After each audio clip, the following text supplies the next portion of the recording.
Hey everyone, I'm Brad Nelson. I'm Ross Merriam. And you're watching the Versus Heroes on StarCityGames.com.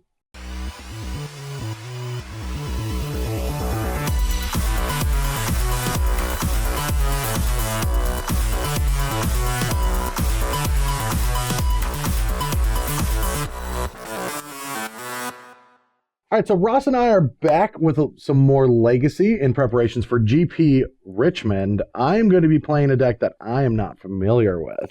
There's also a deck that has fallen off since the ban of Deathrite Shaman and Gataxian Probe. Supposedly it has a very bad matchup against Death and Taxes, which makes sense. I actually tested that one in the first week of testing for PT25 from the Death and Taxes side, and it was not good. Yeah. So I don't know. We're not playing it against Death and Taxes, so you've got a shot. I am playing Grixis Delver. I presume you're the one who posted lists. Yes. This is Tannen's list? This is Tannen's, yeah. Excellent. Yes, of course. Tannen's I wanted great. to give you the worst version of Grixis Delver, Okay. So that's why I gave you Tannen's list. Excellent. Anyway, I have no idea how the matchup plays out, and yesterday we had a horribly long intro, so we'll just run the games and we'll talk about the matchup afterwards. Okay. Deal? Perfect. All right, cool. Alrighty. Now two die high. 2 dice. Ooh, I went again. My hand looks fine. It doesn't look like the deck I'm playing, but What does it look like? I don't know. I think I'm supposed to keep it though. Okay. My hand looks exactly like the deck I'm playing, so I'm definitely going to keep it. Okay. I'm going to fetch 219 and grab a swamp and Thoughtseize. Okay. Not a particularly vulnerable hand to Thoughtseize. Got 2 threats. I've got 2 counter spells. Taking the cantrip is not that attractive here, even though it's my only 1 mana play. Yeah, I agree with all of that. I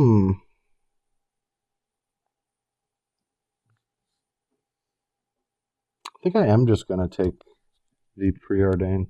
Okay. And pass the turn. Still a reasonable play. It does sort of slow me down. Maybe. You might just draw a cantrip. It's true, but I didn't, so I'm going to play a fetch land. All right. I'm going to play a fetch land as well and pass the turn.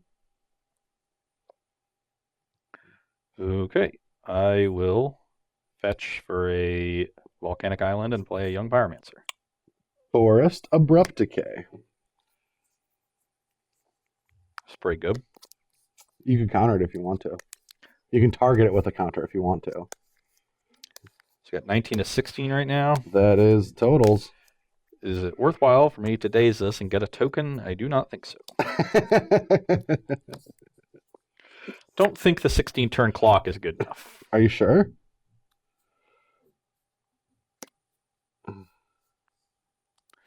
You're just going to play a Liliana right now? No. Into a daze? Yeah, Brad's just playing Modern Jund. Just tricking me. Sylvan Scrying. How many cards you got over there? 3. I don't have main deck good ways to deal with the actual 2020, the Merit Lage. So I think I have to pretty aggressively counter these search effects. So yeah, I'll force pitch days. I'm at 18.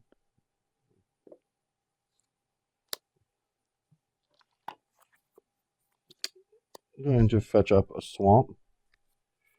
15. Play an angler. Switching it up. Okay. All right, your turn. True name Oh Nemesis. no, not a wasteland. Name you. Not a wasteland. This is another reason I wanted to forcible that. I wanted to stop 2020 for a turn because I knew I was tapping the wasteland this turn. I didn't want to tell Brad that. And you have 2 cards? 2 cards. You don't know either of them.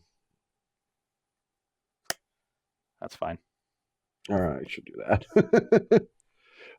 Go.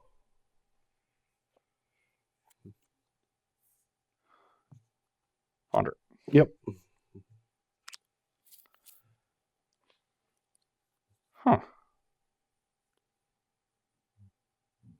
That seems fine. So, yeah. Let's keep those and dismember that thing. I'm at 14. Rude. Attack you. You're at 12. 12 to 14. All Pass right. turn.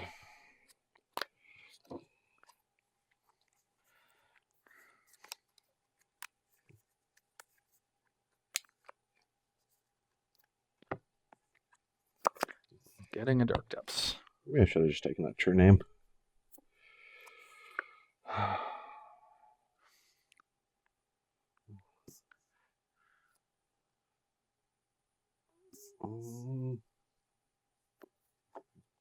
Two cards? 2 cards.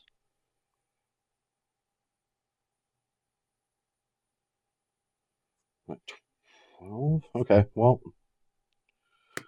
Let's do this and play a vampire.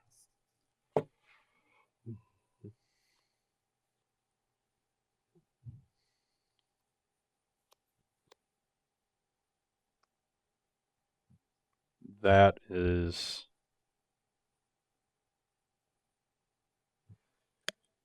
fine. Your turn.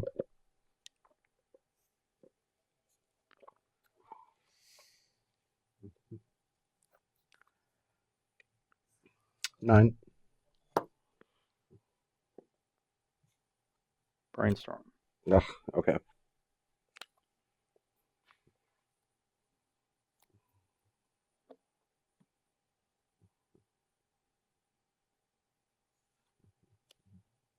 Pass. That I'm not going to want. Attack. 12. Go. End of turn, bolt you. Nah, yeah, just have another bolt. Ah. Is that good? Yeah, it was good. I think my hand was too slow. Honestly, I have no idea what I'm doing. I'm pretty sure You said Sylvan that Library's yesterday. I think I sensed There's a a theme. Yeah. Oh, tomorrow we're good. Yeah. We're good tomorrow. Tomorrow's could be Brad. What do I do? yeah, exactly. Well, mostly because this deck I don't think wants to sideboard in this matchup. I feel like this should be a decent matchup for the deck. If I kept a good hand, I think I just kept way too like mid range of a hand. Took too long to set things up, and we're not going to be doing that moving forward. But I'm going to be bringing in some cards that might give me a decent amount of time. And if Ross's draws are too reactive, these could actually be a win condition, these Bitter Blossoms. Could be a win condition. They also help a lot against Diabolic Edict. Smart too, protecting your 2020. And can buy, so they can either buy time or serve as a win condition. If my draw is heavily slanted towards stopping Merit Lage, then it's probably weak to Bitter Blossom. Yeah. So a nice little juke there with the Bitter Blossom. So I think they're good. And also just taking out cards that are not where you want to be for this matchup. Like Sylvan Library, I don't want that in it. On my side, I am bringing in cards that are good against Merit Lage. We'll be able to surgical one half of the combo, so I don't have to worry about it. Needle, Thespian Stage, and then Edict is both good against Merit Lage and Brad's Gurmag Anglers. My sneaky Gurmag Anglers? Yeah. So I'm bringing out Days on the draw. I'll probably bring it back in if we play a game 3 and I end up being on the play. Brad's deck is just so low curved that I don't think Days is particularly good, but I am leaving one in just to get him. Because I know that when he knows I only have one, he's just not going to play around it. And so the first one is actually great. And I'm not sure exactly what the other cards I want to bring out are, but I'm betting that discard spells, again, in a discard spell mirror, which is typically true, aren't the best, because we're going to just run out of cards pretty quickly and they're a bad top deck. A lot of the cards I want to head out of Brad's hands are also lands, so I could Thoughtseize and just see a hand that I can't really disrupt. So I'm cutting some of the discard. It's possible I want to cut the main deck Dismember, because now I just have too many removal spells, because I'm leaving in all my bolts right now. Yeah, I feel like that would be stronger. Yeah. Let's cut the Dismember. Yeah, I like that. That makes more sense. You just can't have too many too many removal spells in this matchup. No. So we'll just cut one Thoughtseize and cut the Dismember. And then on the play, I'll probably just bring out more discard and leave in the Dazes. Figured it out. Hopefully. All right, so we're here for game 2, and I have one of my favorite Lorwyn starts of all time. So a Thoughtseize? Into? A Bitter Blossom. Yes. That probably means I'm dead. All right. Well, Swamp Thoughtseize. You can talk about your hand while I see it. Are you going to Force of Will a Thoughtseize? This is one of those hands where if I were in an actual game, I would be tempted to concede before because I don't want to show it to you. Is it that bad? It's not very good. There's not much to be embarrassed about on the Versus series. We have had our moments. Wow. Okay. Well, let's take that Spell Pierce. Even though you'd probably just play a Delver. Do I want that Spell Pierce? I'm 100% leaving up Spell Pierce if you don't take it. I'll take it. Go. Inquisition you. What? You don't. You. I'm not giving you free information ever again. I'm at 19. I'm not taking this. Okay. I'm taking You the wanna thing take a that Delver? actually can scare me. Sure. I'll take the Bitter Blossom. Leave it up.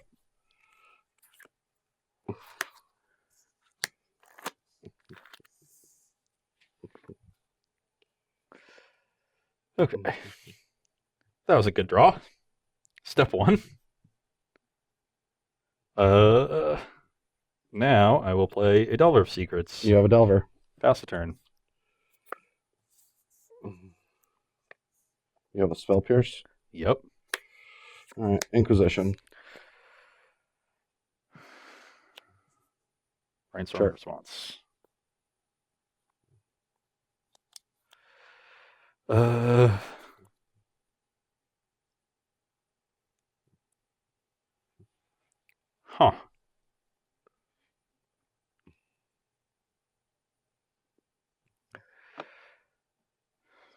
So at this point, I'm pretty dead. Like the sound of that. Are you locked too?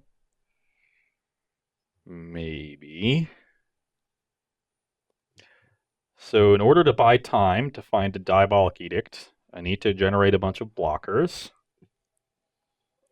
And that means protecting this second Delver of Secrets and then flipping them the following turn with a spell.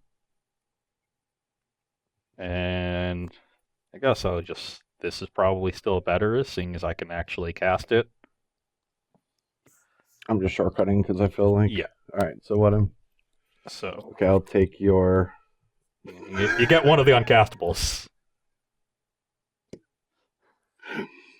All right. Is the card that you're protecting interact with me? I mean, I can... Are you killing me with something? Yeah, with Sagiri Step. It's deterministic if that card doesn't interact with me.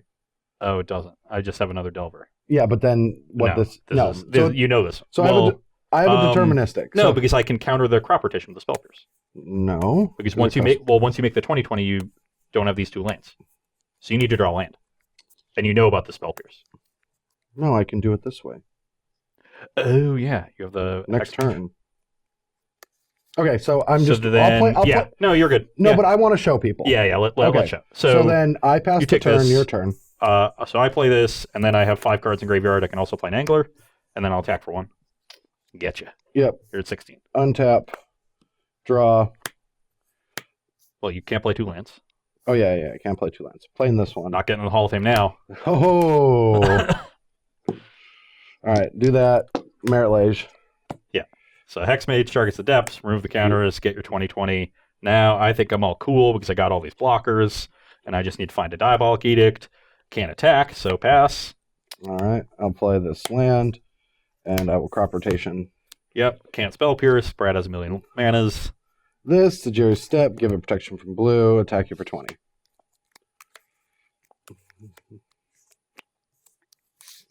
I have been felled. And that is that is how the deck actually beats blockers. Yes. Okay, we're going into game 3. I'm on the play now, so I want to bring the Dazes back in. And one thing I forgot from game 2 is that Tannen always brings out this island in non-wasteland matchups. Because it's a 19th land, it's sort of a luxury against them. What about Ghost Quarter matchups? You have a Ghost Quarter? I have a Ghost Quarter. Yeah, well, now it's going to get me. So I've also decided that I just want to bring out bolts. Generally, against decks that go over the top of me, I like having some reach in my deck. But this is Legacy. I just need a ton of disruption. Brad's deck is pretty resilient. I am bringing in an Abrade to deal with Pithing Needle, which is another oversight I had after game 2. So, it's a learning experience. We adjust as That's we go. what we do here. That's the versus series. So, this is what I'm doing on the play. Hopefully, it's better than what happened last game. Okay, we are here for game 3. I'm on the play. I have a pretty disruptive hand here, and hopefully it's good enough. I'll try to disrupt my modern black-green mid-range draw, because I don't know what this deck is trying to accomplish. It's trying to make a 20-20, Brad. You did it last game. All right, I'm going to Swamp Thoughtseize you. I'm going to Spell Pierce that. Rude. Your turn. I am now going to Brainstorm. You can Brainstorm. Ooh. How kind of you. That was not the best Brainstorm I've ever seen. What is the best Brainstorm you've ever seen? I can tell the best Brainstorm I've ever seen. It happened at the Pro Tour. I've definitely brainstormed a Storm a couple times where I went from I can't win this game to I'm winning this turn. Yeah. The best one I've seen is Brian Doohan is my teammate. He's got lethal against Omnitel, the deck that we played yesterday. Yep. And he didn't know it was Omnitel, and he passed the turn and the opponent had an unusable. And the opponent goes untap, Brainstorm. Or he had two cards that were dead. Because he goes Brainstorm, Show and Tell, Omniscience, Emrakul, untap, and then the card he put back was Cunning Wish, and then kill you immediately. And he could, and Brian could fight through the Emrakul attack and win the next turn. Yeah. Wow. That's pretty good. Now I'll Ponder. Not as good as that Ponder. Yeah.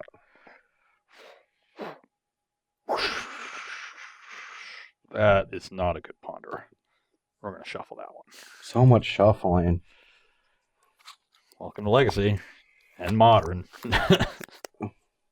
There's less shuffling in Modern than there used to be. Yeah. I do enjoy it. One of the innovations that's happened in Modern over the last year or two is finding decks that don't use Fetch Shock mana bases, so could use the other lands that are available. Well, that's not a discovery. That's just the density. The density of these cards exist. Sure.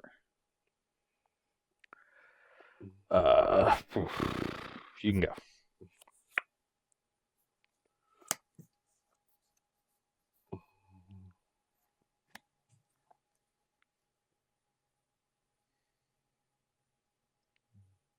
What I like about this deck is you just make plays as setup anyway, and they're all judgment calls to the opponent. It's just like my best play. It's the only thing I can really do with my mana. Yeah, but right now I can't really beat the combo. Granted, you don't have either piece of it, so if you naturally draw it, sure, whatever, you got me. But I can stop you from assembling it, so I'm going to let that resolve. Wasteland. Yeah. Your turn. Nice.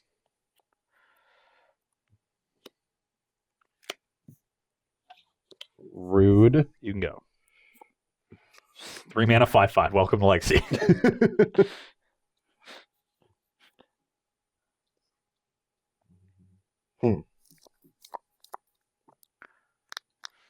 What you got now?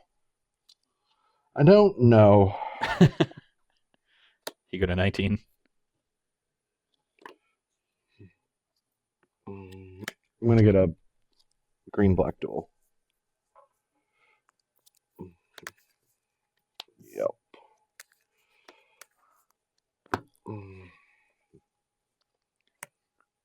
Pitch Simian Spirit Guide, play Dark Depths, go. Yeah, this deck used to play. Some of these decks play Elvish. This is more mid-range. You go to 14? Yeah, that got countered. Yeah. No, you fetched twice. So I missed the first fetch. 13. So you're at 13. Oh, no, I did not do this right. Pyromancer, get this 2-turn clock going.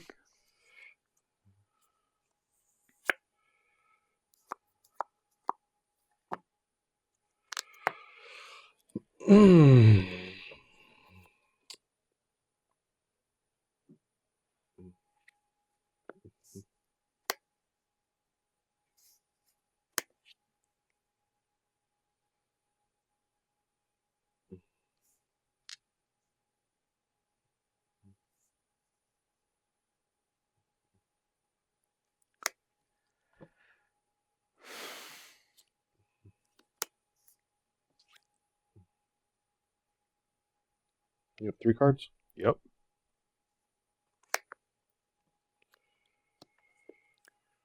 $18. That's pretty good. Go. Couldn't really deal with all of it. Trade? I have multiple Diabolic Edicts in my deck. And I have more life, so I'll pass the turn.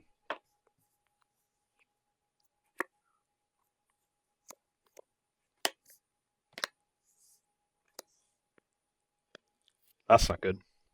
Edict. Attack you. 13 all. 13 all. Your turn. Going to 8. Go.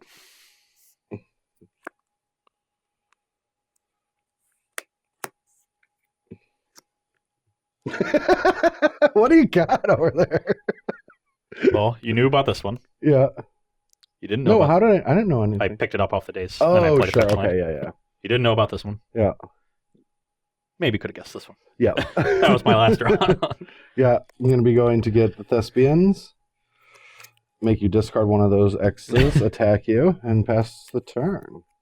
And I guess during your upkeep, I'll just make a... Yeah. If I drop... We'll put Jerry on camera one more time before we're done. Got him now. Right where you want me? Yep. I can block this finally. Wait, you can just edict it away. Yeah. Well, when I looked at my opening hand in Game 3, I did not think it was particularly strong. It was just a black-green mid-range deck. I had Fatal Push, Liliana, Angler, Thoughtseize, 2 lands, and then a Dark Depths. And I'm like, this is the weirdest thing. But it played out pretty nicely to interact with you, to try to, I put you in some really weird spots early.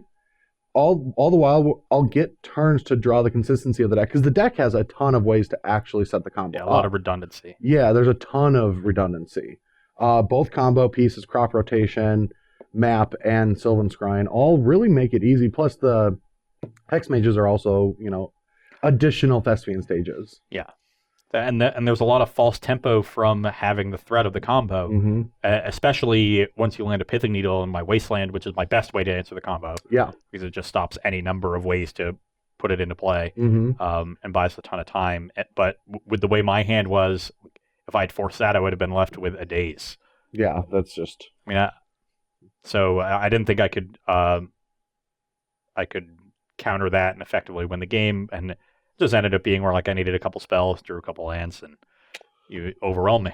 Yeah, I'm not sure how good this deck is in the current metagame, but if anyone out there plays the deck, and I know there's quite a few of you, let us know in the comments and give us an idea how good this deck is currently right now in the metagame, because things will evolve, Dreaded Knights will exist, and maybe if the deck does have a bad Death and Taxes matchup, it might be getting pushed out the metagame because of all the like we said, earlier, the blue-black X mid-range decks. Yeah, which are definitely well-tuned to beat Yeah. Death and Taxes right now, because D&T was sort of one of the decks that was left over by the bans. So that one finally had a target on its head, Yeah. where it normally didn't. So we'll see if that one drops off. It was pretty popular in Baltimore, even though it did not break through to the top 8. It was one of the more popular decks on day 2. I think there were 4 or 5 copies out of 28 teams. Wow. There were 6 Grixis Delvers. Yeah, that has always been a popular deck. Yeah. So sorry, Tannen, couldn't get the win. Again, no trophy for Tannen. No trophy for Tannen. Anyway, thanks for watching, everyone. We'll be back tomorrow when we switch gears and start prepping for the Standard Grand Prix at GP Richmond. That is my wheelhouse. I'm going to feel a lot better, and we've got some really good matchups to lined up for it. So see you tomorrow.